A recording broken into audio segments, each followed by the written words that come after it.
if you take seriously the possibility, which I do, that DMT does allow us to interface with some other intelligence, whatever and wherever that might be, it kind of looks like some kind of communication technology. Then my question is, well, how do we develop it as a technology if we take seriously, again, that we're interfacing with some other intelligence, which is a remarkable, mind-blowing possibility, then how do we develop it? Welcome back to the transmission, my friends. I have been spelunking into the realms of high weirdness, the esoteric, and altered states for a number of years now, and I can confirm from experience, as I'm sure many of you can, that what you're going to find in said corners definitely runs the gamut in terms of purity, usefulness, and profundity. But one area of inquiry of said high weirdness that never ceases to melt my brain are collectively visionary molecules. Just how profoundly and undeniably they can alter our perception, our minds, but also how healing they can be, how much wisdom they can yield, sometimes in an unbelievably brief span of time. And this is just stupendously, superfluously true when it comes to a deceivingly humble-looking little molecule called DMT. Because within moments, it catapults you into alien worlds of hyperbolic geometry and beauty, but also, and potentially most strangely, intelligence. That is a realm that really feels lived in, brimming with beings and consciousness. And all of those are just a few reasons why neuroscientist and neuropharmacologist Dr. Andrew Gallimore is, I think it's fair to say, utterly obsessed with it. He's even helped develop technologies and design studies that will allow people to stay in said states indefinitely, such as the ones coming out from Imperial College London. Links to that in the description if you want to learn more. Andrew is also the author of two really unique, fascinating books on the topic, Reality Switch Technologies and Alien Information Theory. All of the links that you will need for Andrew Gallimore, his books, and his extraordinarily fascinating work that I'm so tempted to continue rambling about now. All the links you're going to need for it are in the description. Same for this media vessel, my friends, Third Eye Drops. Speaking of which, it would mean so much to me if you would like, sub, comment, share, and it would also mean so much to the algorithm as it is ever hungry. We've also got hundreds more mind melds in our audio-only back catalog with really brilliant beings, including another one with Dr. Andrew Gallimore, but you can only hear those on podcast platforms, so do sub to Third Eye Drops wherever you listen. And if you want to riff with me personally and hundreds of other beautiful sentient sacks of stardust, join up over at patreon.com/Third Eye Drops. It's not only the best way to support, you'll get access to a patron-only Discord server, Zoom hangs, physical rewards, a book club, and more. Patreon.com/Third Eye Drops. And with that, my friends, let's meld minds with the wise and wonderful Dr. Andrew Gallimore. Andrew, great to have you back in the Mind Meld, man. Thanks for having me. Good to be back. You have become the guy when it comes to this strange, whole milieu that comes with this conversation around DMT. And, I know enough of your history and your biography at this point to know that this is a topic that you've always been interested in. And ever since, you first experienced it, has totally captured your imagination. But did you ever expect that you would become like one of the, because objectively, I think you've probably become one of the first people that people who are interested in this topic think about. Because, you've been on so many podcasts talking about this. You've got 2 books on it now. You've been involved in helping to plan out some of the research that's going on. So in many ways, it's got to be kind of surreal, I would think. Well, it's very flattering. I don't know. I still look up to a lot of the elders within the I hate that word psychedelic community, but you know, Right. that's that little clutch of us that are interested in DMT. I mean, I don't know. It certainly wasn't my plan to become a spokesperson for the machine elves or anything like that. Yeah. Yeah. Yeah. But you know, I just, um, my aim has always been to be able to spend my time thinking and writing about DMT and talking about DMT and trying to get to grips with what I consider to be one of the most profound and important mysteries um, um, in this world. And yeah, I guess I've been lucky that there are at least a limited number of people that are interested in listening to what I've got to say about it. But Yeah. yeah, And it seems like it's just like I really think as it continues to penetrate the zeitgeist and people's awareness, it's just going to become, that much more. Man, I don't know if it's definitely maybe omnipresent is too strong of a phrase. That's what I was going to say, but I think we can safely say that it's gone from a small group of people who are like plugged into the most niche aspects of the psychedelic community to thousands and thousands of people. I mean, you were not at Psychedelic Science last year, right? no, this is one of the really large. That's really the big one, Yes. right? Yeah, Yes. I Yeah. don't like these big conferences so much. But no, I wasn't. I've never been. This is the Maps Okay. one, right? Yes. Never Yes. been. Yeah, it's Well, in the States. hopefully the next one. I mean, if you don't like large conferences, you may not like it. But for me, it was definitely one of those moments of just talk about things that are surreal. Just seeing something that, and not just a big event, but it's by far the largest organized event I've ever been to in my life, other than like a sport, something in like a sports, like a stadium. Like it was literally just like, I'm sure you've heard, tens of thousands of people, hundreds of speakers, just incredibly massive, and the caliber of people too. That's something else that you're a great example of, is like, this isn't just niche people speaking at tiny events anymore. There were hundreds of people that I remember seeing with MD, PhD, like massively, um, the most tip of the spear sort of like intellectual people with deep expertise in whatever their given field is, that are interested in these substances for various reasons. So that, I think that's a huge aspect of it too, is like the tone around it is really starting to change. Yeah, I mean, certainly. I mean, psychedelics more broadly. Yeah. I think in the last few years, certainly with the advent of the kind of the therapeutic approaches, therapeutic applications, which could be quite revolutionary. I think for psychedelics, the whole cultural attitude to psychedelics generally has definitely shifted. On tomorrow, actually, I'm going to a meeting with some guys at Keio University, which you might Hmm. know is one of the top universities in Japan, um, because they are planning well, they're currently recruiting for a small study of psilocybin Interesting. in Okay. treatment-resistant depression, which and I only heard about it a few weeks ago, and I was like, really? I couldn't really believe that was actually happening here in Japan.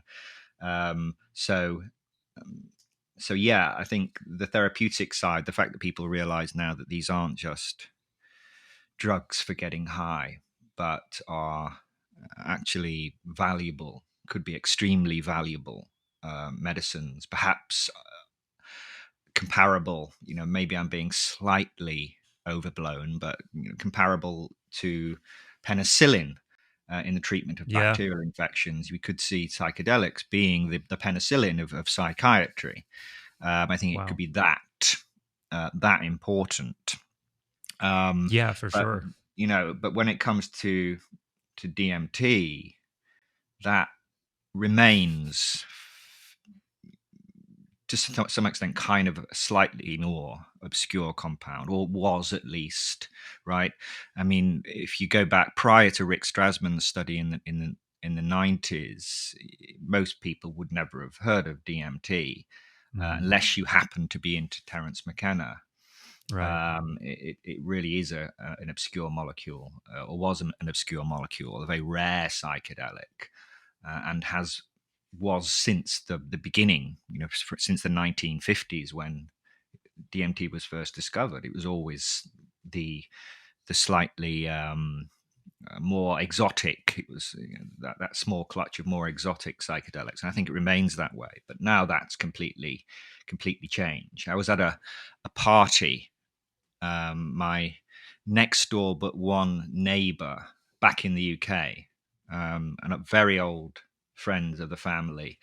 I was at a party on just after Christmas, and there was this guy there who asked me what I did, and I told him, "Oh, I write about psychedelics." And he said, "Oh, have you heard of DMT?"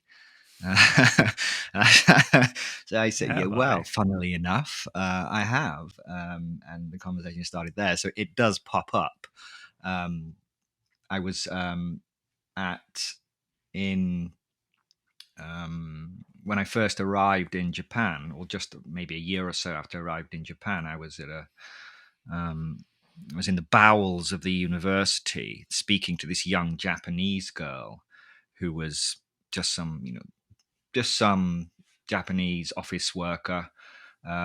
She was talking on the telephone. I was dealing with some tedious administrative issue, and I noticed she had this little pendant around her neck, this like silvery pendant, and it was quite clearly a molecular structure of some sort. And I didn't want to look too close, but it was quite obvious to me exactly what it was. She had a DMT molecule around her neck, which completely took me by surprise. I thought maybe she just picked it up at a store and thought that looks pretty.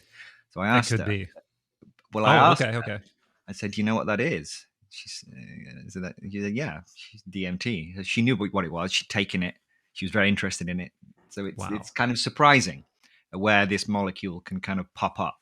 It's no longer this rare, exotic, underground niche psychedelic, but is actually becoming much more mainstream now. And hopefully with the book that I'm writing now, that I've just finished, or that I'm in the process of editing with my editor, will make DMT even more broadly known. So that's the plan.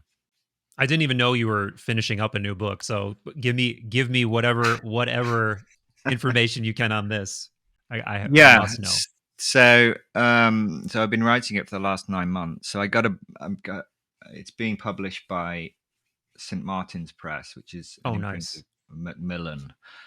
So it's going to be the first. So it's one of the big 5 publishing houses in the English language. So it's going to be, I think, as far as I'm aware, well, I'm pretty confident actually, it will be the first kind of mainstream big 5 book devoted entirely to DMT. Amazing. In its entirety. So that's basically the idea, is that I'm working with an editor, Brian Murarescu's editor, and Graham Hancock's editor. So the same guy that worked with Brian on The Immortality Key and has worked with Graham Hancock on a string of books. So he knows what he's doing.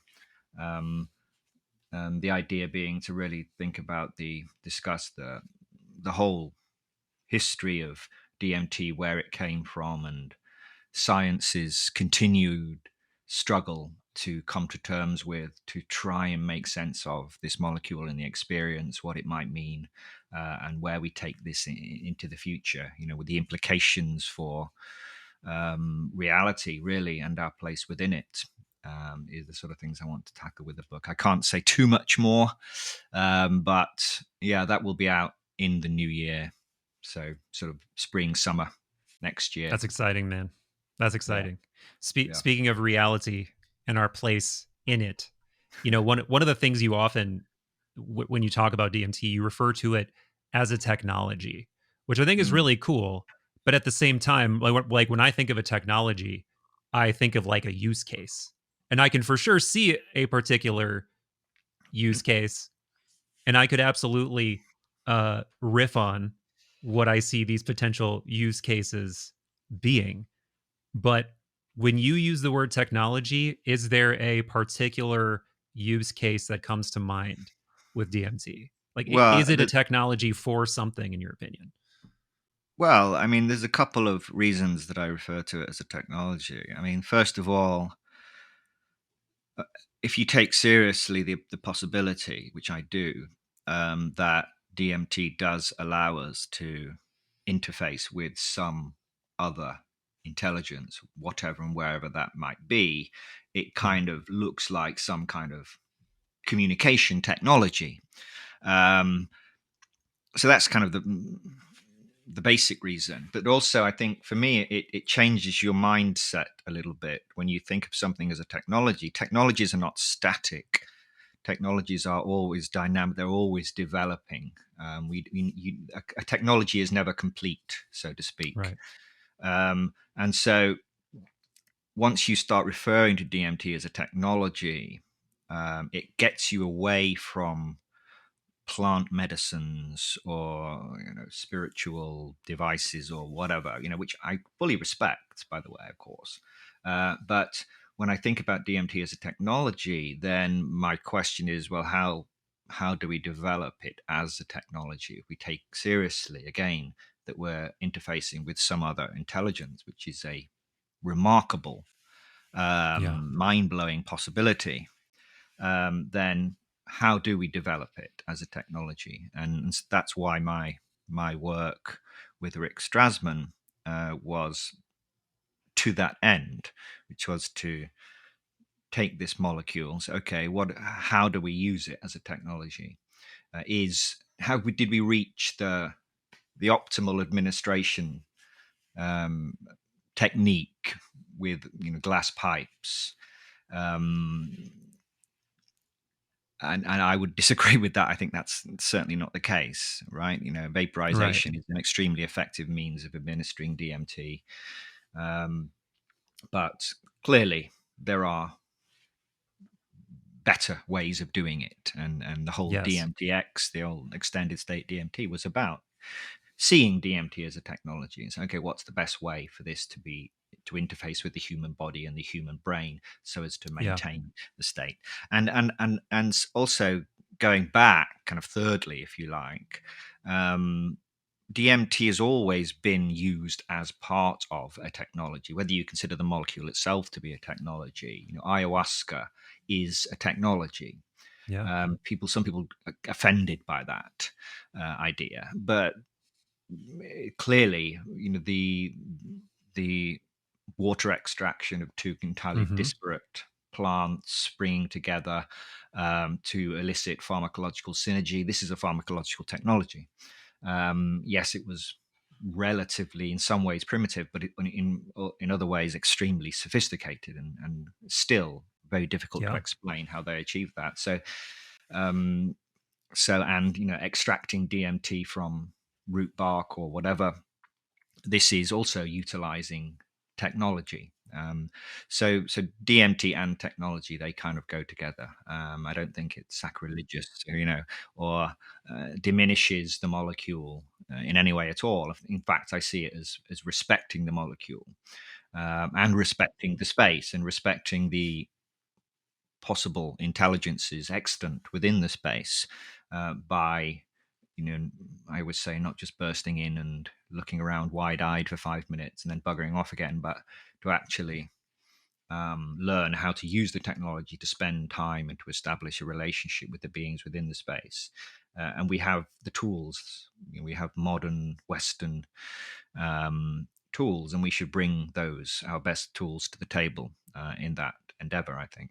Yeah, and we're doing that thanks to you, thanks to Imperial College London, which I know that was a subject in our previous conversation, but I don't recall if that study had actually taken place and the results had been published. But and there's still a lot of like very just straight up misinformation going around about like what that study was. Like I've seen multiple times people thinking that it was like your study or that you directly did it or that people were under the influence of DMT for like hours and hours and hours, which wasn't the case.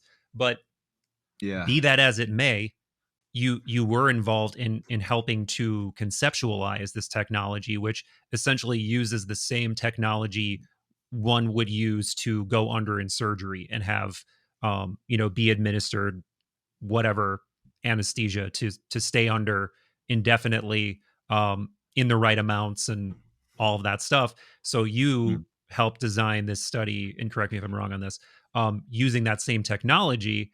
And I know there are obviously published results. Like, this was a neuroimaging study, and it was looking at different things that happen to people neurologically, physiologically. But as I mentioned, when we were chatting the other day, I've become friends with Alexander Biner, who is in the study. mm, So, yes. so I've heard a lot of the more subjective elements of what people experienced in that study as well. So there's just so much to talk about in terms of what the takeaways are, and what you think we've learned about this technology via that study. But first of all, correct me if I'm wrong on any of that stuff. And second of all, what do you think the biggest takeaways from that study are for you personally, like on a philosophical level, but also in terms of what was learned Yeah. So, empirically? I mean, I do go to great pains to point out every time I speak that I wasn't involved directly in the Imperial study, but people still I still read it online. I'm running these studies, and it's kind of like it's kind of a little bit embarrassing. I have to say, no, no, no. They have to have the credit for this. I can't take any credit for what Imperial College have done, what they've been able to achieve.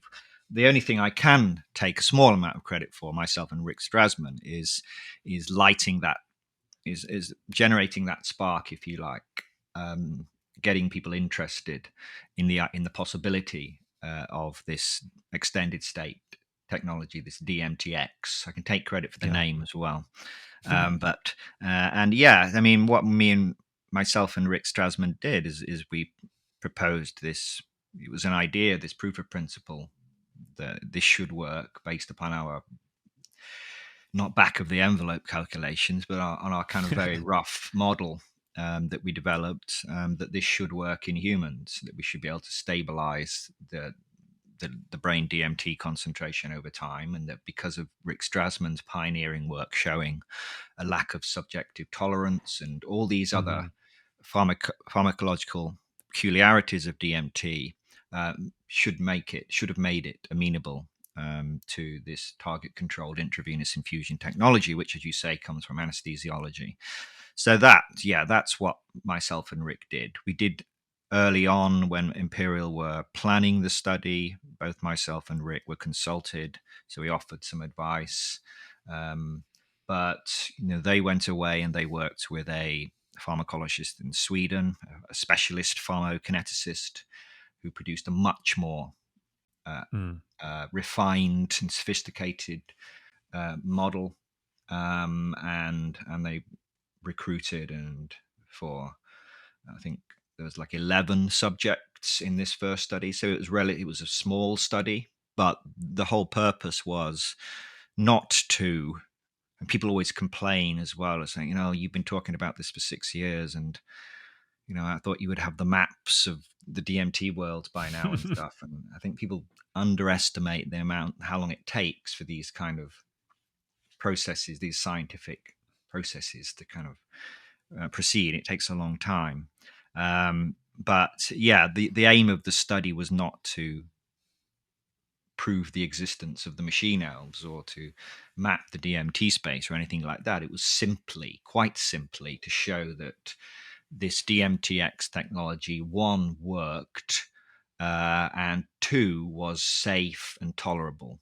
So you could actually bring someone into this breakthrough state and hold them there, and they wouldn't all just go out of their fucking minds, Yeah. right? Yeah. Which would have been a distinct possibility, but that doesn't seem to be the case. Um, so of all the subjects, a mixture of boys and girls. We did a panel, myself and Graham Hancock. We hosted a panel with some of the subjects, Oh, wow. some of the Oh, no, yeah, I volunteers. saw that. I saw that. Yeah. Yeah, um, and any kind of trip reports that came out of it were a bonus. It was just a little nice thing. But the study wasn't really focused on that, I don't think. At least the first paper that they published was purely to show that that it was safe and tolerable.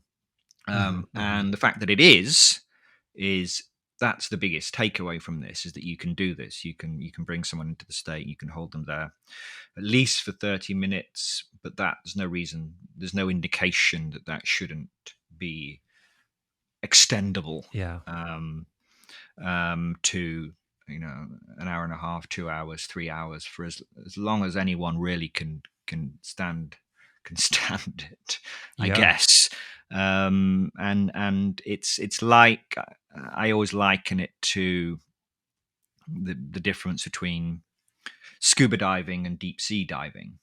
With scuba diving, you have a limited amount of time on your air tank before you have to pop back up. Whereas with deep sea diving, you might have a line that's connected directly to the boat, and you can stay there for a much longer time. And it opens up effectively a whole new underwater world that you can explore in much more detail and for a much longer period of time. And I see it the same with DMTx. What the Imperial study showed was that, yes, because you can hold someone in there for such a long time, you can then, the DMT world is your hyperdimensional oyster, so to speak. That you can plan experiments, you can think about the two-way transfer of information into and from within the space in real time. You can think about how you measure neural activity in real time and establish communication with the beings, map the geometry and the topological structure of the space. Any kind of experiment that one might want to do, or any kind of analysis, any kind of phenomenological or other kind of data is now opened up, I think, because of this technology. So Absolutely. We're just at the beginning, I think, with DMTx. Yeah. Well, first of all, I think it's hilarious that people think, "Oh, you've been talking about this for 6 years. Why don't we have like maps of the the psycho-spiritual moon yet, or whatever?" And I find that funny for so many reasons, but one reason I particularly find it funny is because even I, as someone who have been interested in orbiting this space now for well over a decade, it shocks me regularly how quickly things are moving. I just mentioned the MAPS conference last year. I couldn't believe how massive it is, how many different aspects of culture it's penetrated, how far along it's gotten in terms of like FDA approval, though there was just a pretty major setback recently, unfortunately. But still, be that as it may, the fact that we're looking at experiments like this now, where the proof of concept has happened, and I have been told by Alexander of planned studies coming down the road that like they could be truly ontologically explosive, on the order of like alien disclosure. And that might sound crazy to people who don't know what we're talking about here, or have never like thought too deeply about this, but the idea that there could really be a place, and I'm throwing quotes around that because I don't mean physical space, but I mean an ontological reality where there is this layer of truly extant phenomena. We'll leave it at that. Not even say what it is. But that it's like truly here, and it's not just psychological and in the confines of your own, it's personal umlaut, your own personal experience, that it could be that this is a realm that people can go to together, and people can report phenomena together and corroborate one another's experience. That is on the level of something like alien disclosure for people who are willing to sit down and actually confront what it is that I'm proposing here. I mean, you could read into it a lot of things, but even if you don't read into it anything and you just leave it at it totally what I've said there, that's huge. And it seems like to me that we're on the precipice of that potentially. Yeah, I mean, I think it's bigger than it's even bigger than disclosure in the classical sense, Yeah. because um, few intelligent people would completely dismiss the idea that we live in a universe that's teeming with life. I think that's widely accepted that we're probably not alone, and that it's not unscientific, it's not irrational, it's not mystical or magical, to believe that we're probably in a universe teeming with life. Hmm. But people tend to assume that this life is going to be, wet-brained, wet-bodied beings, perhaps not entirely similar to ourselves, but still recognizable as biological forms that are going to arrive in shimmering metallic discs, and land on the White House lawn, should they choose. Maybe not with Biden there; he probably wouldn't notice. they'll wait. But They'll wait at least 10 more years yeah. but I think what what's kind of happened in the last, if you keep up with I was watching, who was it, old Tucker Carlson, Yeah. on Rogan. He's um, been red pilled, man. and what I mean, I don't agree with him on everything. I mean, he takes this biblical angle to everything, which to me is a bit Right. of a cop out, to say, oh, they're angels and demons or whatever.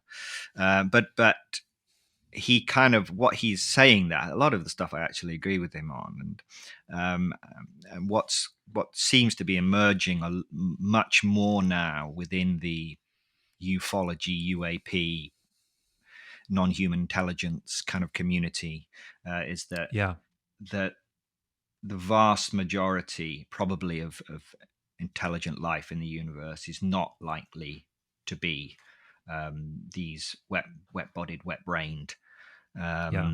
beings, but actually something else, and that as intelligences and civilizations advance, they don't necessarily advance in the kind of classical Kardashevian sense, Yeah. Yeah. in Yeah. taking control over, assuming control, and occupying and colonizing larger and larger scales of the cosmos, but actually they might be moving inwards, so to speak, at smaller and Right. smaller scales. And this isn't a new idea by any stretch of the No. imagination. John Barrow, I think, I forget how long ago it was, but a decade, maybe 2 decades ago, the British cosmologist, he suggested the alternative to the Kardashev scale. So the Kardashev scale, of course, is the idea of Yeah. type 1, type 2, type 3 civilizations that are, Yep. Yeah. We'll build planetary, a Dyson stellar, sphere. Yeah. Yeah. exactly, Yeah. galactics, intergalactic civilizations. So this is how we normally imagine it. But he said, actually, if you look at how um, human civilization is progressing now, and human technological advancement is progressing, we aren't, yes, we're slinging these probes, unmanned probes into orbits around Mars or whatever. We're doing that, but actually, the vast majority of our efforts are directed to smaller and smaller scales, to the molecular, to the genetic, to the atomic, now to the subatomic. Think of the Large Hadron or Hadron, or Mm-hmm. Mm-hmm. how do you say it, collider, and all that kind of stuff. It's all about going deeper and deeper and deeper. And so John Right. Barrow said, this is what an advancing civilization looks like. They're moving backwards. Oh, sorry, not backwards, but they're moving deeper and deeper to smaller and smaller scales, and Yeah. eventually they reach the level where they're able to manipulate the basic structure of space-time itself. So it's always been, well, for the last few years at least, it's been my contention that the beings, when they reach what we might call a post-biological stage of advancement, where they're able to kind of cast off their material bodies in some sense, that they're not going to be uploading themselves onto a server, on a moon orbiting the nearest planet or whatever. Yeah. But they're going to be instantiating themselves in the fundamental computational structure of space-time. It's going to be deep down, which means that they will, for all intents and purposes, disappear. And they will be, in a sense, everywhere and nowhere. And it's also likely that countless of these civilizations have already done that.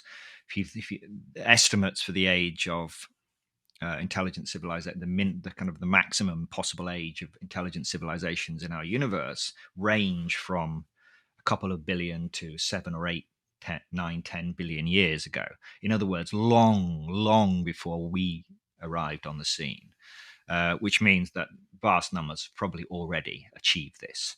And which means that not only are we living in a universe that is teeming with life, but the vast majority of this is likely to be post-biological, so not biological in the normal sense, some intelligence that have transcended their biology, but also the vast majority are also likely to be embedded deep in the basic fundamental structure. And so basically it means that there are these intelligences that are literally everywhere and nowhere, far more than there are humans or other biological civilizations in the cosmos. And that in itself is kind of a remarkable thing. But then this naturally then leads us to the question of, well, if that's the case, do we just have to admit defeat and say we could never communicate with such an intelligence? We can imagine a being arriving on a disk, or we can imagine sending electromagnetic pulses into the cosmos and hoping that we'll get a binary missive in reply 25,000 years in the future. But the idea that there are these beings that are effectively have disappeared, that are everywhere and nowhere, how would we communicate with those? And it's my contention that should such an intelligence, of the countless intelligences of this kind that probably exist in this universe or deeply embedded within this universe, should they wish to communicate with us, then the most obvious and most efficient means of doing that would be through our brains, because our brains provides that direct input. They don't need to manifest in physical form. They can provide the information inputs into our brain, which would basically provide that interface between us and them. Now, the problem, of course, with that is that to anyone who experienced that, it would seem like voices in the head. It would seem like hallucinations, and it would be explained away as such. And indeed, that seems to be the case. So we have to. So this is why I take seriously the idea that DMT could be a molecule for reasons that we don't quite understand, that allows that information transfer, that interface of information between these other intelligences and our brain. You're revving me up now, man. You're revving me up now. There's so many directions with this that perk up my wonder whiskers for so many different reasons that I have trouble selecting which one I want to throw at you first. But one thing that's jumping to mind right now is there are so many possibilities. That one that you just laid out, that there could be some sort of, linear evolution where we collectively, intelligent beings reach this state of technological advancement where we're able to instantiate ourselves, our consciousness, into immaterial forms, and just reach levels of consciousness and sophistication that are weirder than we can possibly even imagine. And sidebar, Terrence McKenna has a mixed bag in terms of how some of the things he said sound in retrospect. But one of the things he was absolutely fucking dead on about is that the level of weirdness and novelty is just going to continue going higher and higher and higher. And speaking of things that I can't believe are just changing at breakneck speed, the last decade has just been breakthrough after breakthrough after crazy novel, planetary event, one right after the other. For instance, the fact that we're another thing we seem to be on the precipice of is having some kind of, AGI, like advanced, um, super advanced general artificial intelligence. And of course, that's debatable, but just one example. But there's another possibility, and it's that maybe we've been living in an ecosystem of different kinds of beings and intelligences all along.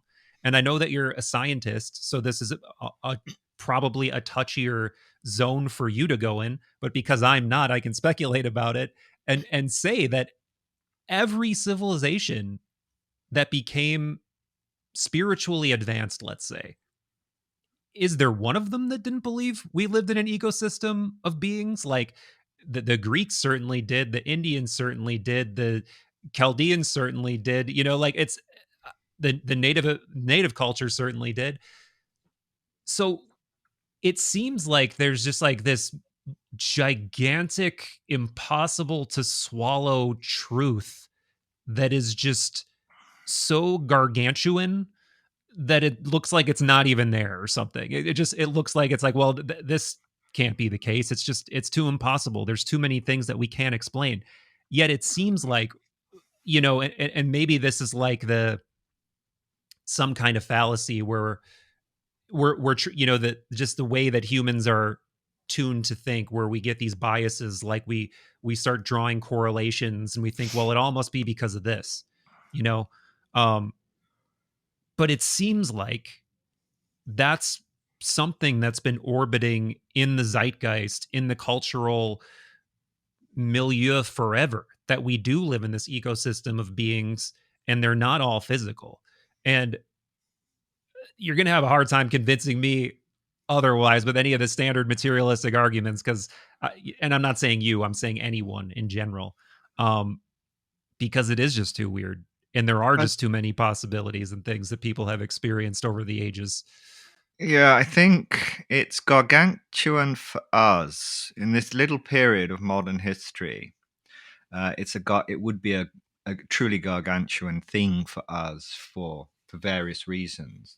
But it isn't a gargantuan thing if you speak to indigenous peoples in Amazonia who use Right. ayahuasca and other plant derived visionary preparation. To them, it's these people, these beings, these discarnate beings are just members of their tribe. They're beings Yeah. that they've lived with and communed with and interacted with and developed deep relationships with for millennia. To them, it's as normal as me speaking to you right now. So, in a sense, they were. This is something I discuss at great length in the book. Is trying to respect that position and say, actually, Right. were they right all along?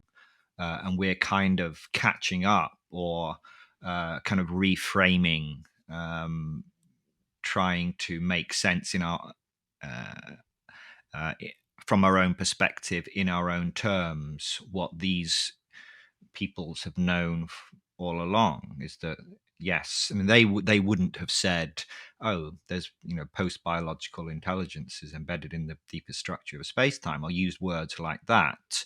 But they're describing the same thing. They're describing an intelligence or set of intelligences that are indistinguishable in many ways from spirits.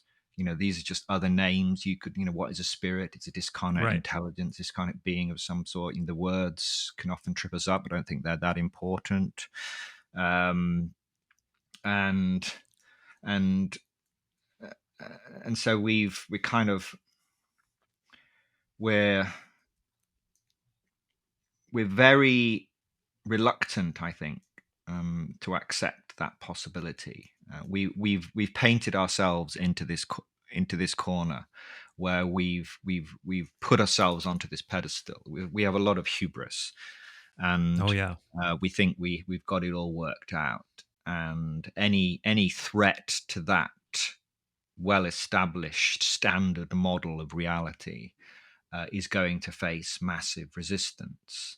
But that's starting to break down now, and it's no longer considered particularly irrational or outlandish to consider the possibility that there are these, as I was saying, these post biological or non physical highly advanced intelligences that are, effectively indistinguishable from gods. I mean, from human perspective, they've existed forever. I mean, if they reach their level of advancement billions of years before we arrived on the Earth, or evolved on the Earth, emerged on the Earth, then they're indistinguishable from gods. They're everywhere and nowhere at the same time. They're effectively omniscient. They're, from our perspective, in terms of their intelligence and their advancement, they are godlike in their power and intelligence. And so actually we find ourselves kind of, the whole thing is kind of curving back to what these indigenous peoples and other peoples across the world have been saying for millennia, but framed in modern technological and scientific parlance. But we're basically saying the same thing now. And I think we have to respect that, the idea, we can't sort of take complete credit for saying, oh, we've had this beautiful new idea about post-biological intelligences. We have to say, actually, let's be fair. There are these people across not just South America, but across the world who have been saying this for millennia. Yes, they might not have all the right clever terminology and nomenclature to describe this, and the technological sophistication and all that modern scientific underpinning to explain, but they've been fully aware, and they're much better than we are in establishing and maintaining communication and relationships with these intelligences. And so there's a lot that we can learn from them. And so I think it's important to maintain that thread and recognize that thread is there. And I think that's often lost. Is the idea that they were primitive peoples with magical, mystical, irrational ideas. We are the post-enlightened. We really understand things much better, and that everything that came after the Enlightenment is all us. So we can take credit for having discovered potentially these intelligences, whereas actually we have to say, in all fairness, that lots of other people got there before us, but we're just kind of rediscovering it now. And so it's interesting to think about how one brings all that together. The mystical, the traditions of the indigenous peoples of Amazonia and elsewhere, and what we're learning now about these intelligences from our modern Western technological scientific perspective. How you brought up the via the, I believe it was via the Carlson vector, you brought up the topic of alien disclosure and this emerging offshoot of that is essentially the spiritual explanation. But let's actually leave that off to the side for the moment. But how much do you pay attention to, and are you interested in that phenomena in general? This whole, what feels like a slow roll disclosure and, just kind of general slow acknowledgement of the probable existence of something else from the very people who used to make that seem like a cartoonish idea. I mean, did you see this recent strange Harvard paper that was going around about a week ago? No, I don't think really? so. Oh man. Okay. Maybe. I'm not sure. You have to be more specific. So it's like this paper that was published, like an academic paper with 3 authors. 2 of them were from Harvard. I don't remember where the third was from.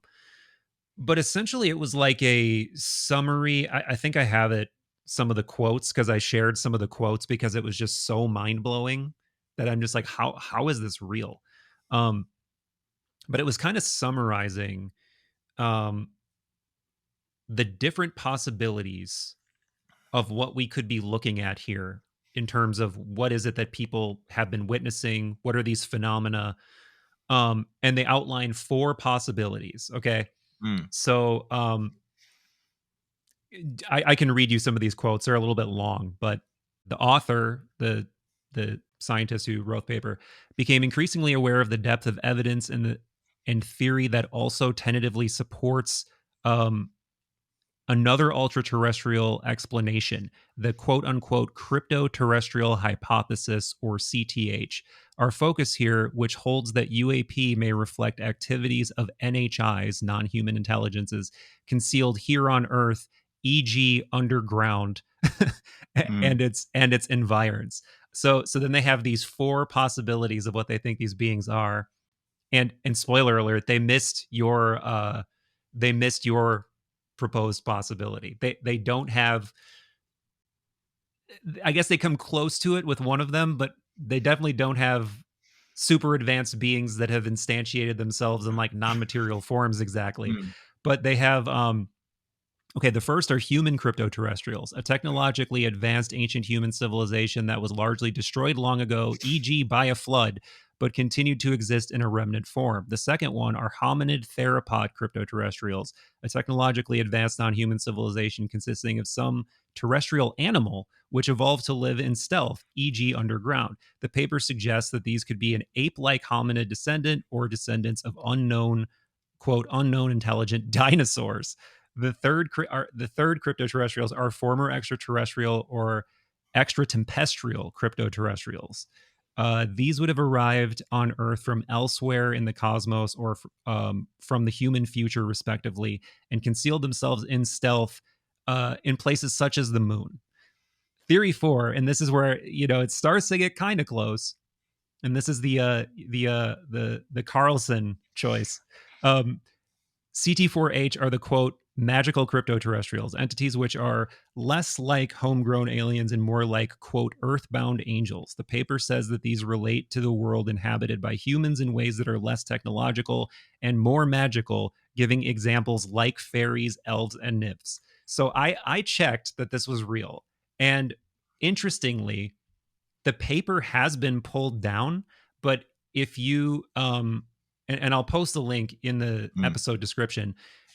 In like Internet Archive, you can still see the paper and you can still see the entry. But I think there was so much backlash and just fervor around it that it attracted a lot of attention, and people were just like, "What the hell is this?" But this is two. I don't have their names in front of me, but I did check.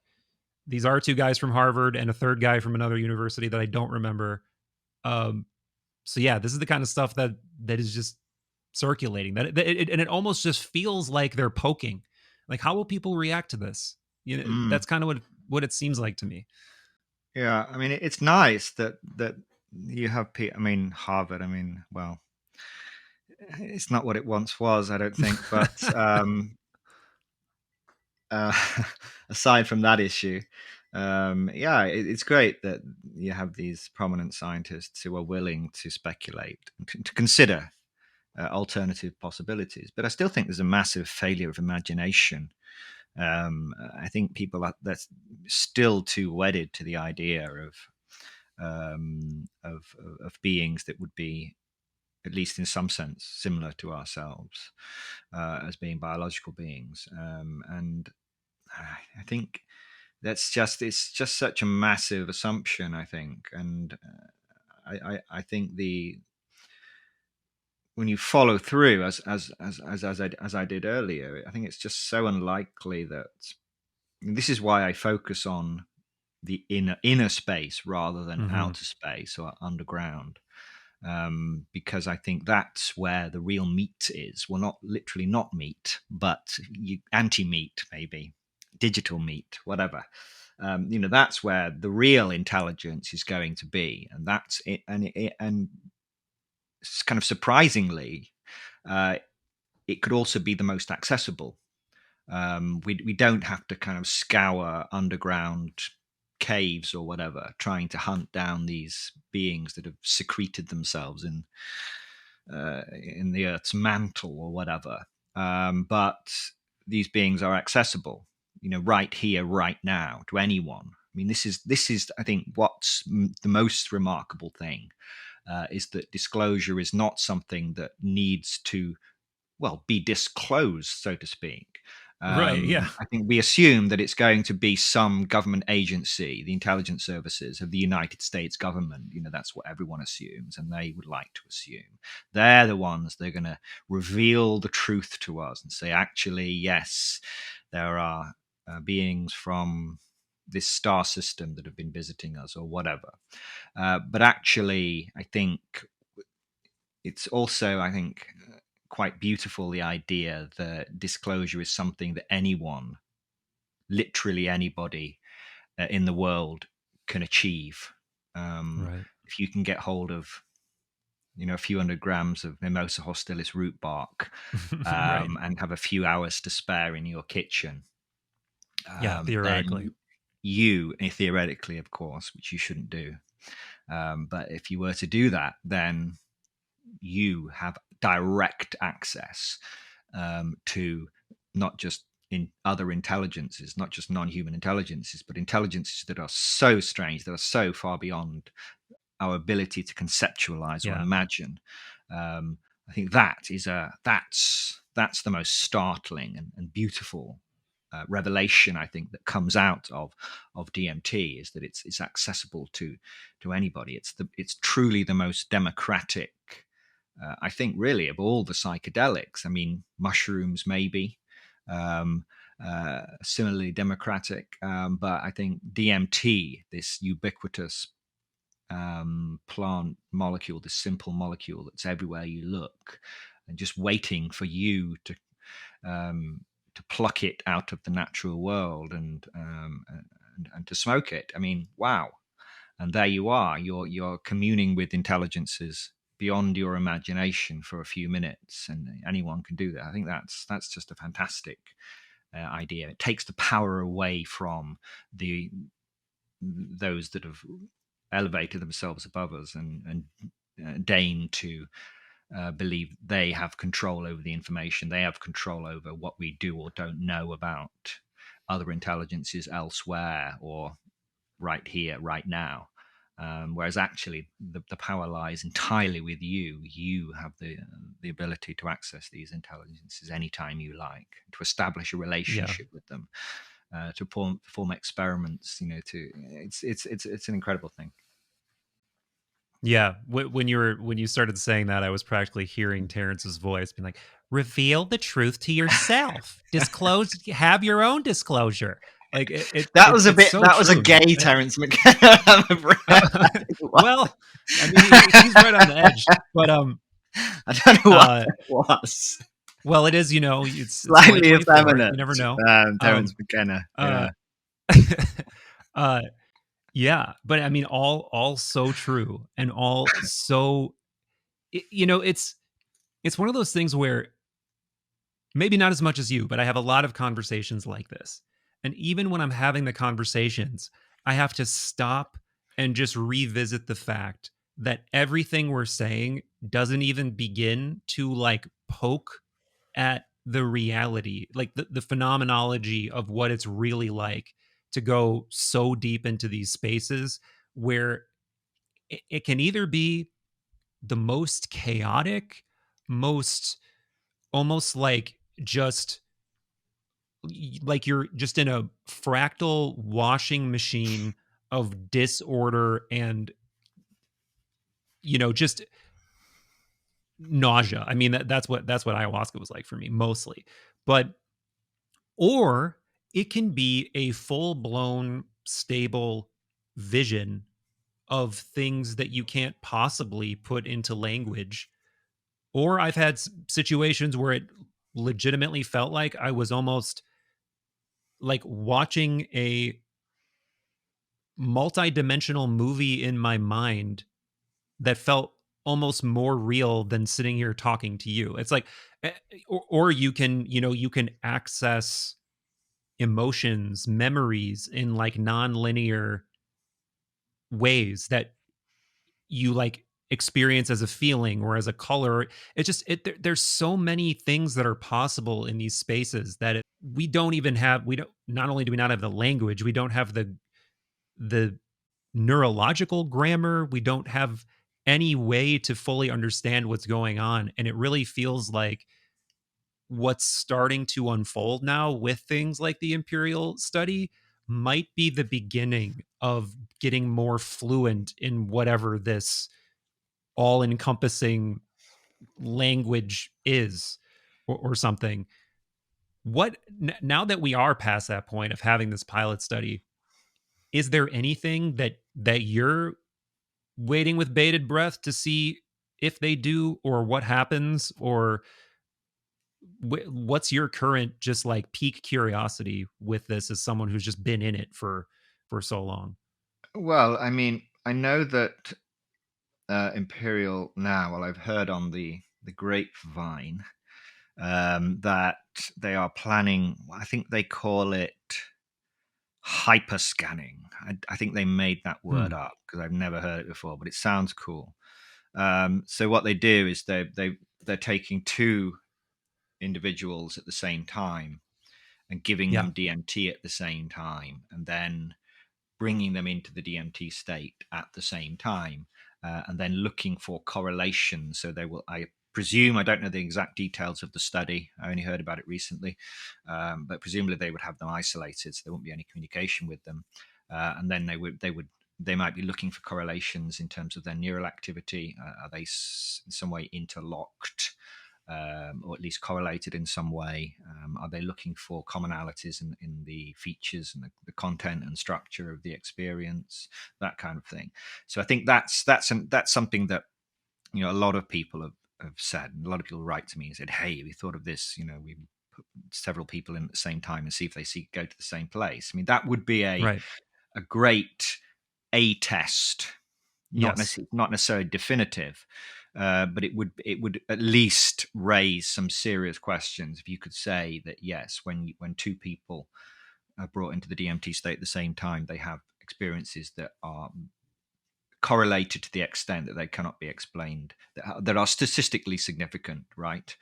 Of course, the parapsychologists will jump in and say, "Oh, this is just telepathy." Right. You know, so once you start having to explain away phenomena by resorting to psychic powers, then you're on the right path. You are into very interesting domains, in very interesting phenomena. So I think, yeah, that's something I'm looking forward to, and the kind of results, the kind of data they will get from that, and how people will react to that, because that would be the first. I mean, we've got lots of phenomenological data now, countless trip reports from people, and yes, there are clear commonalities between people, what people experience. People seem to go to the same kind of place, the same kind of structure, and same kind of content, and the progression through the space is often similar for different people. They meet the same types of beings and have the similar kind of interactions, this kind of thing. So that it's always been there, this idea that there seems to be these commonalities, that people are seen to be having very similar experiences, but it's never really been formally analyzed in real time with two people right there in the laboratory. We're not relying on trip reports that come through the internet or stuff like that, but actually you've got two people in under laboratory control conditions, being given DMT and then looking for those correlations. I think that would, if that has a positive outcome, depending on what they're looking for, I think that would be Yeah. a tremendous leap Yeah. forward, and would really get people talking about um, um, what the implications of DMT. I mean, personally, I'm currently working with, so I don't know how much you're aware, but so I'm working with a group called Neuroscientist. Have you heard of them? Are they the ones oh yes, actually yes. Yes I am. Yes I am. Yeah. But Okay, yeah. so Neuroscientist, they're a non-profit operating in the United States. So I'm on the board of directors for Neuroscientist myself. Uh, Egon and Patrick, these are the two kind of founders of Neuroscientist, and Professor Carl Smith, you might have heard of. He's a really fascinating guy, very very experienced in altered states of consciousness.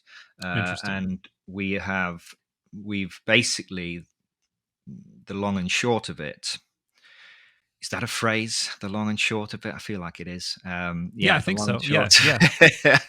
Sometimes I think I'm just coining and making up stuff, but okay, that makes sense. Anyway, so the long and short of it is that we have, the issue, to kind of set the scene a little bit with DMTx, is that we know that it works. We know that it's safe, that it's tolerable, but it's only available in very limited settings. So, research studies in a very small number of places, normally a very small number of participants. That generally answering or asking research questions that are sanctioned by the relevant authorities. So it's sort of limited in the kind of questions that you can ask reasonably. Um, so what we have now is a license to use DMTx and any other psychedelic drug on a Caribbean island country. Oh, wow. Okay. So a couple of hours from Miami by air, basically. Wow. And we're actually raising funds now for an institute. We've secured property on the island. So this will be a beautiful paradise kind of beach setting. Wow. An institute that will be a research institute as well as a retreat center.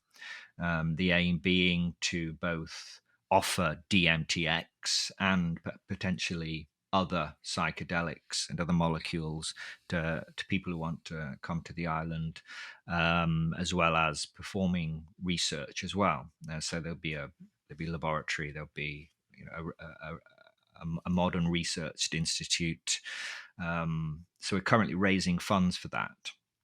So that's always been kind of when I first started writing this paper with Rick Strassman in 2016. That was always what I had in my head, that this would be used for answering the big questions and tackling the big questions related to DMT.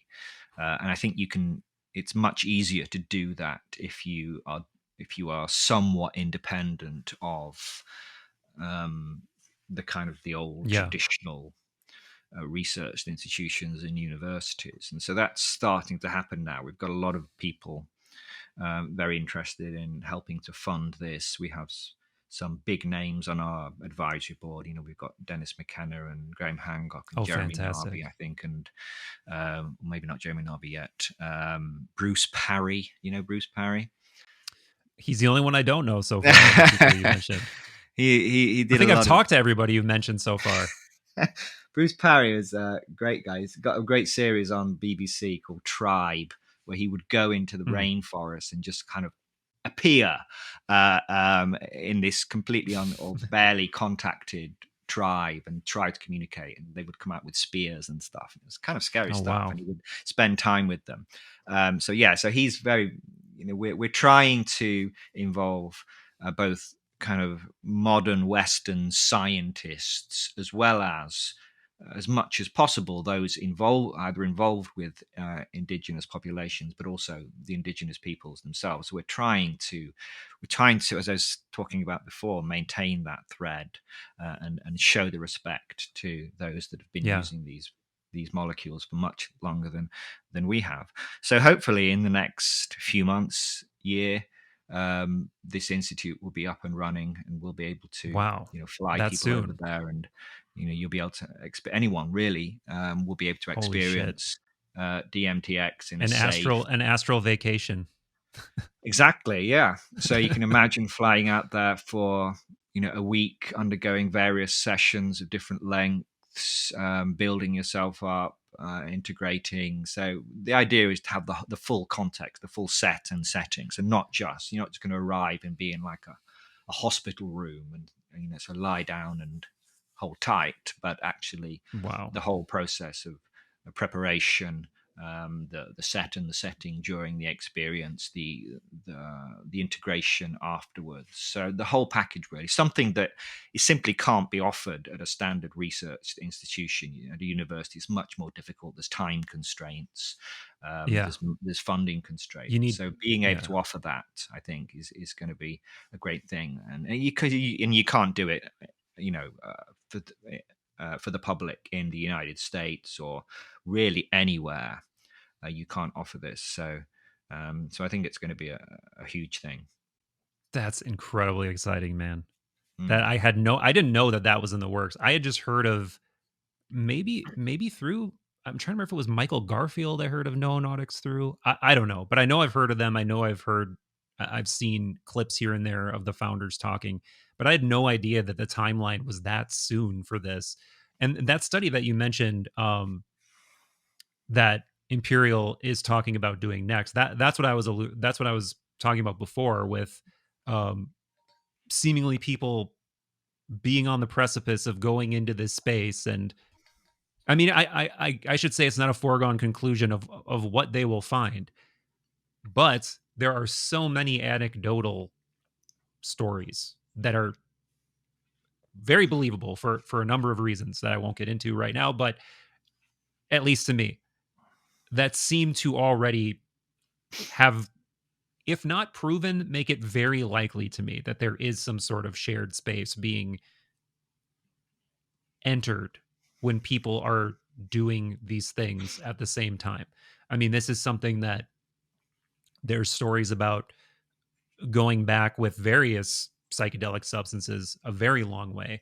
And with something like DMT, it's hard not to imagine that in a controlled setting like what they're setting up now, it's not going to be all but proved, at least to me. Um, but I do wonder. One of the things I wanted to ask you about as well. I mentioned there are some things with your expertise that I haven't heard anybody ask you that I wanted to get your take on. One is that there seems to be something unsaid in what you're proposing about what it would mean to, and I know you don't have all the answers for this technically, but what it would mean to bring human consciousness down into this sort of like fundamental substrate of reality to a point where it seems like you're just this almost biologically liberated psychic entity or whatever. And you do use this language of technology. You did say digital. Would this be some version of a sort of like transhumanist thing in your mind, or is there something also kind of trans biological in your mind Mm. about what's being proposed here? Like, are you open to the idea of there being some quintessence or some ontologically real distillation of consciousness or something like that is involved in this? Well, I mean, yeah, I don't know. I don't know what. I'm not sure it's even possible for us to kind of peer over the event horizon to an Yeah. extent. I think there's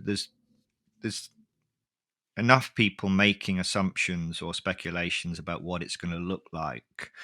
Um, um, and often I think they're kind of, again, failure of imagination. I don't think we necessarily have the imagination, the ability to imagine what is human life or post-human life going to look like.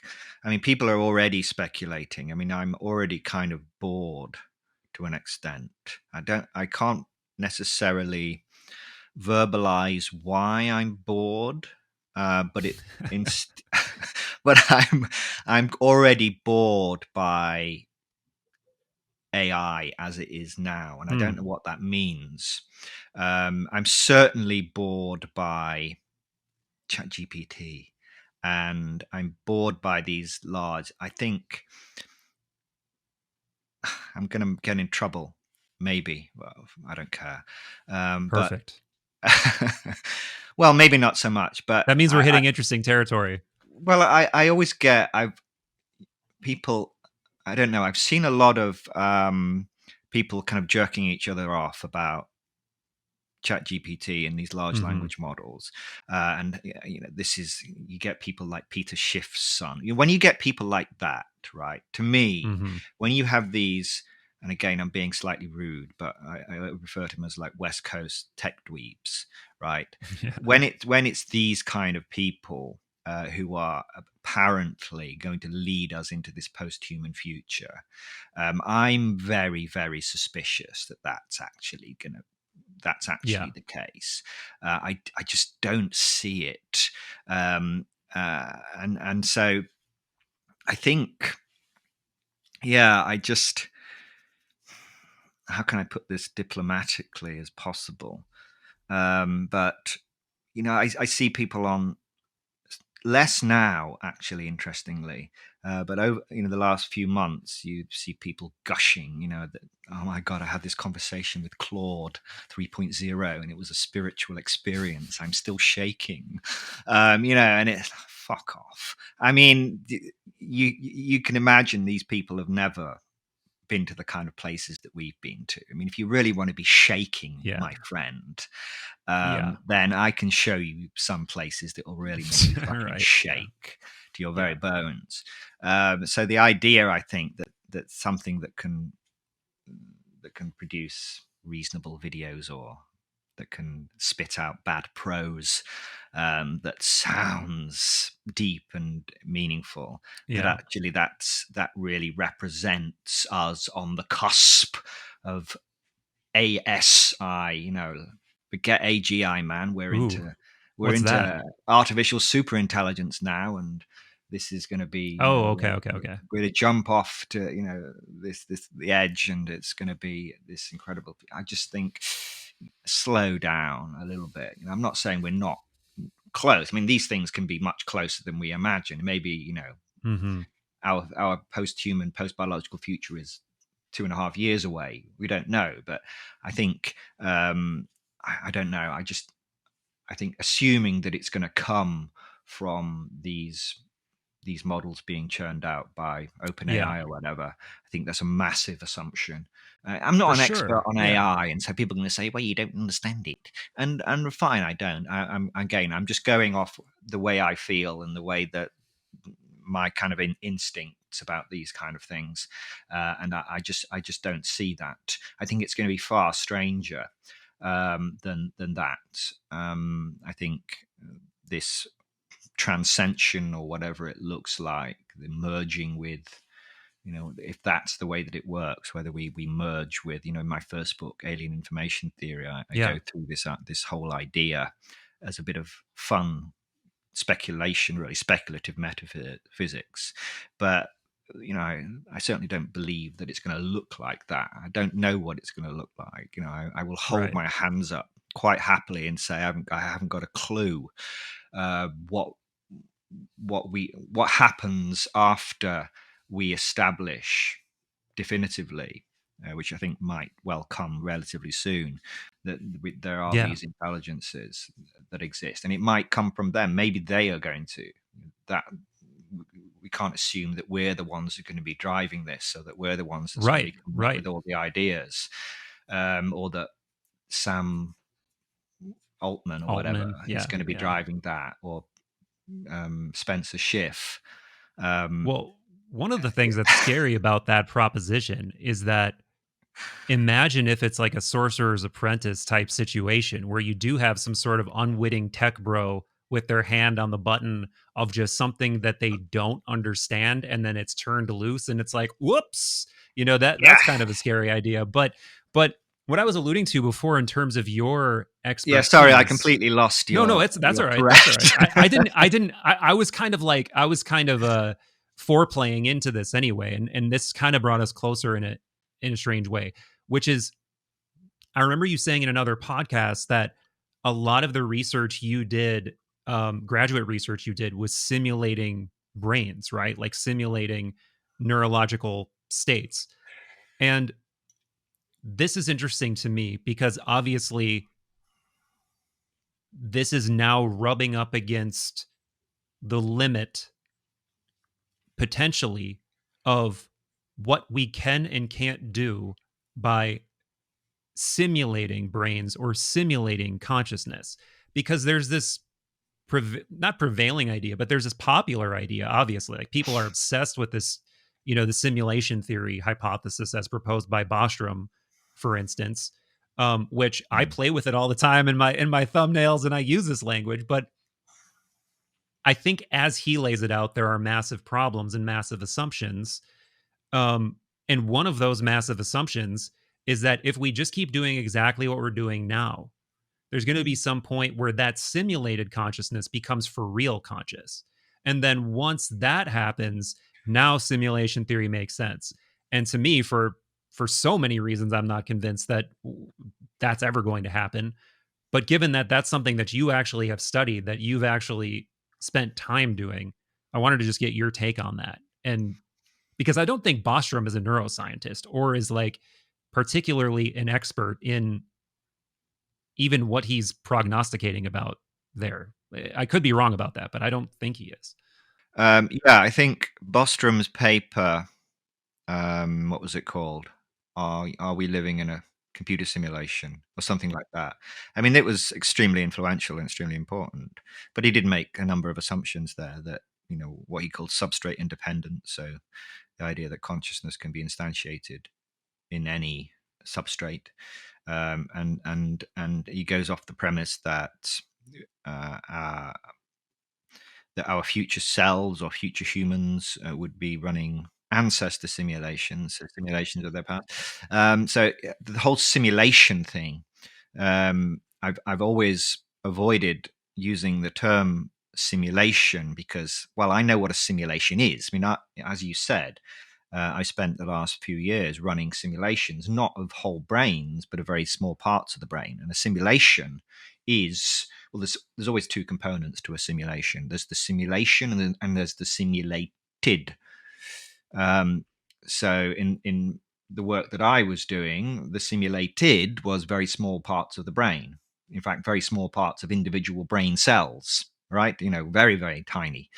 So we have the so-called real counterpart, and then you have the simulated. I mean, you're trying to replicate in some way or certain features. And so I think to call reality a simulation implies that there's a real version that is being simulated. Right. Whereas I would never make that assumption. Just because we live in even if we did live in some kind of digital reality, even if it was a digital reality that was being programmed and run by some advanced alien intelligence, which is also possible, that wouldn't make it a simulation. That would make it an instantiation of life in some way. And I think that's much more likely, far more likely, or just as possible as the idea that you've got future humans running ancestor simulations of what they look like in the past, which is us now, so to speak. I think that's a huge assumption. So, sorry, I forgot. That was a preamble to something I was going to say based upon your question, which I've forgotten. Well, the question was just, is that something that you think is even likely? Like, does that, is there, do you think that we, as Bostrom is proposing in this, this hypothesis that's become so influential that it's far reach beyond him. Like most people don't even know that.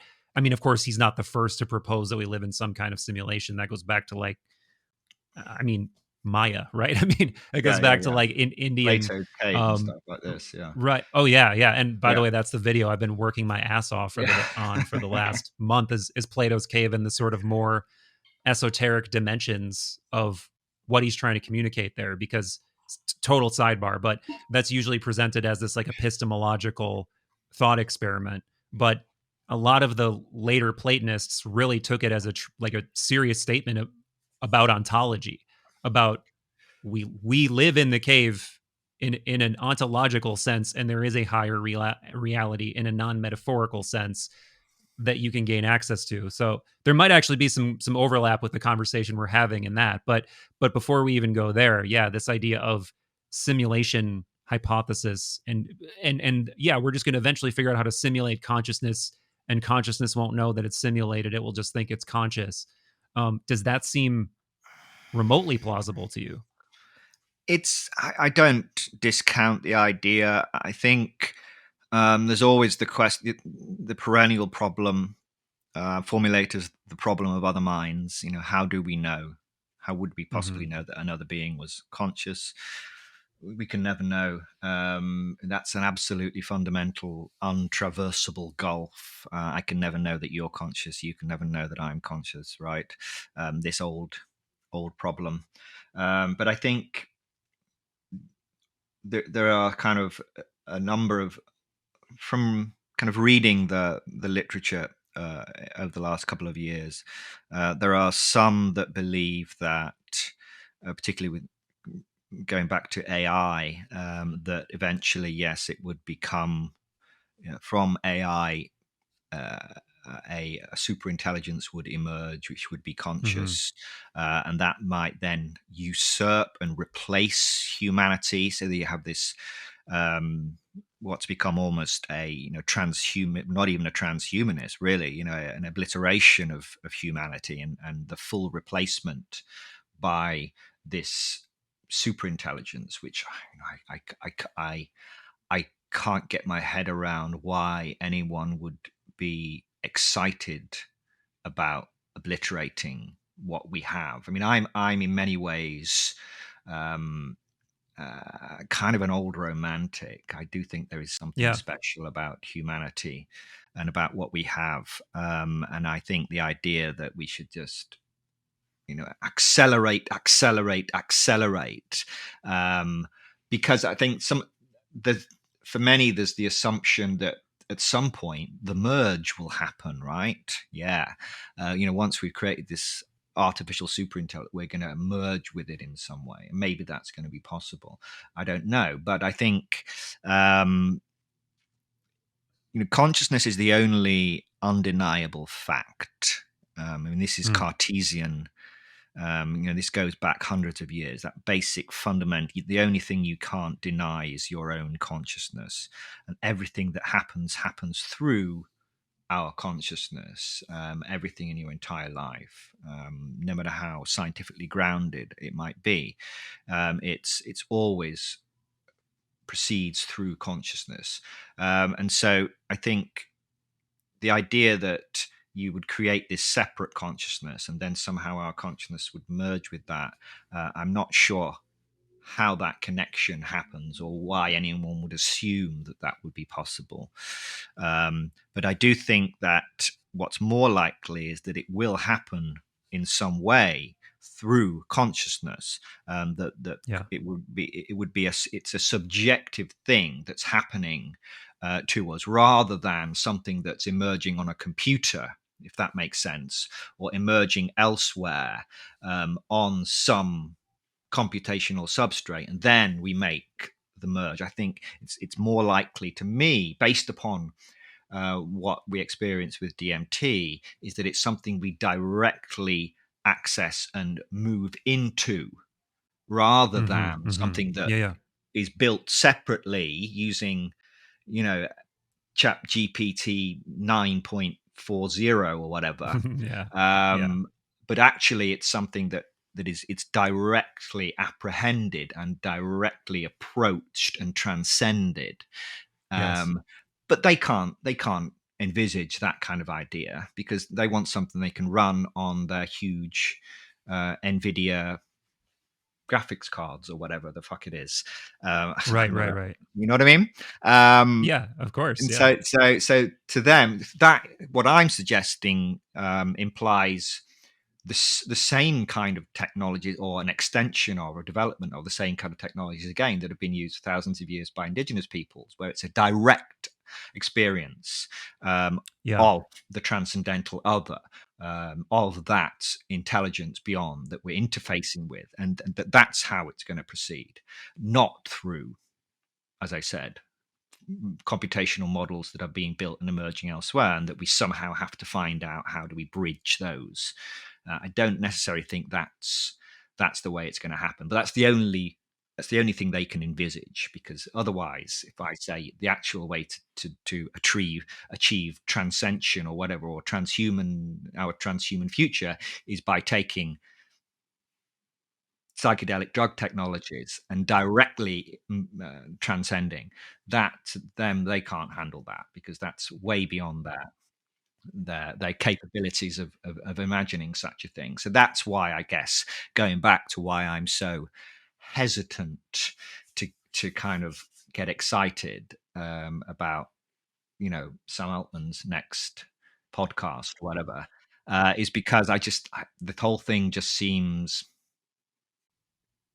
yeah, it's material. It's material. It's material masturbation at a certain point, right? It's like I do get that there is like this really interesting emergent thing that's coming from AI, and I am, I do think there are potential interesting philosophical questions. I don't think we fully understand it. Not that I've personally done the deepest dive into it, but I do think that I am way more animated by questions about consciousness, what it is, how we can potentially learn more about it.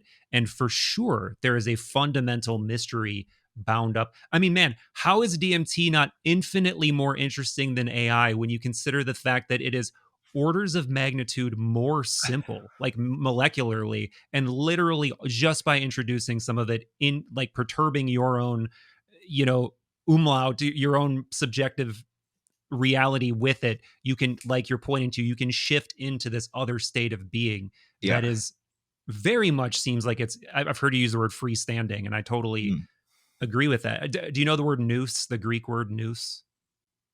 NOOS. Yes. Yeah, Like the it's noosphere. essentially, Yeah. yeah, that's where it comes from, right? Yeah. It's like it's a pre-Socratic idea, actually. It goes, I think it's Anaxagoras who first proposed that it's essentially like we are in nous, and nous is also in us.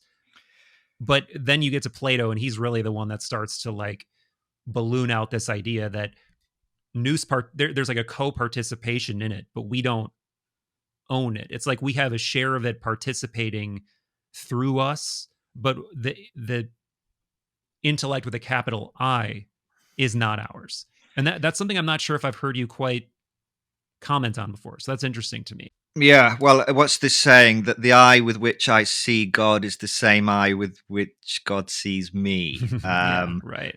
I think, yes, I would say that we are embedded within part of one aspect of a lower dimensional projection of something like that, of something much larger. I don't think it's a matter of having to build something entirely new as such, but to recognize, realize, establish, relearn, whatever, our relationship to that larger structure. I think it's all there already in a certain sense, and that we're kind of playing this game, whatever this game is. I just don't know, but I see it, the whole thing, as being very playful. I mean, this goes back to ideas from Vedanta and Hinduism. Yeah. The idea that Layla, Mhm. Layla. I That think it's was Lee. I think it's Lee. I that's think the it's Leela. Clapton song. I'm Yeah, thinking Layla's of. Clapton. You're right. Yeah. Yeah, great Got song. me. Oh, yeah. Leela, right? So Yeah. the play of Brockman, right? In constructing reality, I've always felt a connection there, because it really does seem to parallel a lot of my thinking on these things, and it's nice when you get that. You get that these ancient wisdom traditions that have come to the same kind of conclusion, and that's how I see it. I see reality as being this grand game. I don't take it all that seriously, in a very kind of grave and grand sense. I'm doing, important work. I do see it as part of this very, very, very fascinating and fun and extremely interesting little game that we're playing as in our little slice of reality. And what's the end game? I don't know, but it's just a fun game to play. And I think, waking up from the dream, whether it's something like that, and realizing that it was all a dream, and go, wow, wasn't that a lot of fun? This is Alan Watts, man. Right. Yeah. Was talking about this in the 60s and the 70s. That we're just, we forgot that we're dreaming, and that we don't need to be concerned, because eventually we'll wake up and realize, wow, that was a lot of fun. Let's do it again. Yeah. And maybe what this whole thing that seems so monumental and gargantuan to us is just one little level of the game we're playing. And then, when we kind of wake up or whatever, we achieve transcension, whatever that looks like, we'll go, wow, that was really cool. That was a really fascinating and interesting level of this game. What a lot of fun that was. And that's in the big picture of things. That's kind of how I see it. So yeah, I don't have very much time for those that take themselves very, very seriously, and this is an extremely important thing. In the grand scheme of things, I think it's all, nothing is really serious or that important. Man, that's such a great thought to end on that I'm tempted to end it there. But one question I do want to ask you, because Okay. it's just it's been buzzing around since we brushed up against it before. You mentioned right now you can have disclosure for yourself. That probably wasn't any less. That probably was about the same as last time. But Yeah. and in doing that, as you said, like, you can establish relationships with beings. Like, if there's nothing stopping you from doing that. Mm. In your experience, do beings that you have established relationships with want something?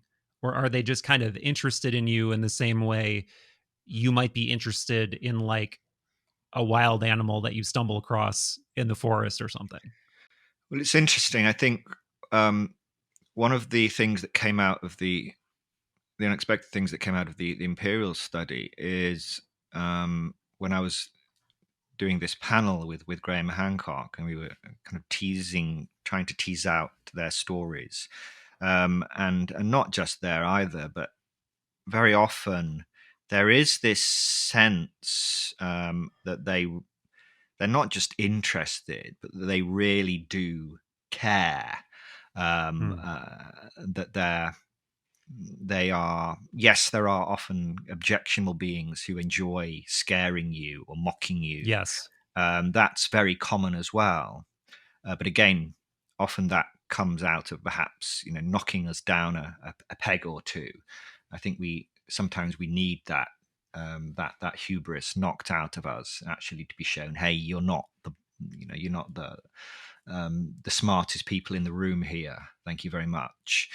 So I think that's also important. But look, nobody's ever suffered, true harm. No one's been, killed by these beings. I don't know if that's even possible, but more often than not, anyway, interactions between these beings is entirely positive. The largest survey ever published was published 2020. I think that there was like 3,000 trip reports were analyzed, and by far the most common interaction with an entity was of a guiding, loving presence, female presence of some sort. That seems to be the most common type of interaction. They're expecting us, they care about us, they're interested, but they're also concerned about us. That is by far the most common type of interaction. The nasty ones, getting fucked by alligators. These things do happen, but generally that they're relatively rare, and I think that's kind of kind of important. Often it's like a big party. And they just are so excited that you're there, and they get to show you around for this brief period of time, or what was a very brief period of time, but is now being extended. So yeah, I think I don't believe that these are demons feeding off our energies or this kind of thing. I'm not saying there aren't intelligences of that nature, but people I hate don't. to say it, but I have had experiences like that. Well, I'm not a fear monger, and I'm fine. I came out of it fine, but yes, I've had some of those experiences. Yeah, I mean, certainly experiences where the beings seem to be minimally indifferent or cold and calculating, these sort of alien experimentation type experiences where they seem to be performing observations and measurements, and it's very clinical, classical, almost like alien abduction kind of scenarios, that kind of thing. But even those, there's no evidence that they're actively trying to harm you. So I think we should be optimistic in that most of these interactions tend to be benevolent, and I think it's something we're going to learn a lot more. I think in the coming years as this DMTx technology expands to larger and larger numbers of people. Yeah, man. It wouldn't be an adventure if there wasn't the possibility of getting sodomized by an astral alligator. Exactly. You Right. gotta. Yeah. Yeah. I mean, otherwise, what fun would it be? Exactly. You need the dark as well as the light, I think, in these things. So, yeah, in the grand scheme of things, I don't think. Oh man, right after I said that, you froze again for a second. Oh, did I? The astral alligators got into the trans-Pacific internet connection. What? Yeah, sorry, what were you saying though? I don't know. Where was I? Yeah. So in the grand scheme of things, I think the one thing I asked the Imperial study volunteers was, and it was quite important for me to ask, was there ever any sense that what we were doing or what they were doing was improper? That we weren't welcome there, for more than our allotted 5 minutes, and that we were taking it too far or whatever, intruding on their domain. And they never got that impression. And they did ask, not all of them, but the ones I spoke to did ask that question, or at least try to get a sense of whether they were unwelcome and not wanted within the space. And there was never that indication that they were unwelcome. So I think this is something that we need to press forward with, and as long as you go in there, I always say, go in there with humility. That's something we struggle with as humans is humility, and we suffer from a great inability to be humble. We have a lot of hubris and arrogance, and we need to. DMT will knock that out of you pretty quickly. Oh yeah. So I'd like to give these AI researchers a good hit of DMT sometime, and then see what they say about their little models. Right, man. Yeah. No, that's true of all of the profound altered states I've ever achieved. Is like any hubris gets knocked right out of you. Like almost like that. For me, that it seems like the grammar of all these experiences seems to be that first, a reminder of how little you are, how very fleeting you are, and that you do live in the shadow of this just the mysterium tremendum. And but then oddly then there is this carrying dimension as well, and the way that that's all communicated and delivered varies a lot, but there does seem to be oddly a grammar to it. But maybe that's also like the psyche constructing something that it can make sense of after the fact or something. I don't know. And I think the I don't know is probably one of the more responsible notes we can leave this conversation on, man. But yeah, remind people one more time about your new book. Does it have a title yet? It does, but I'm not going to tell you.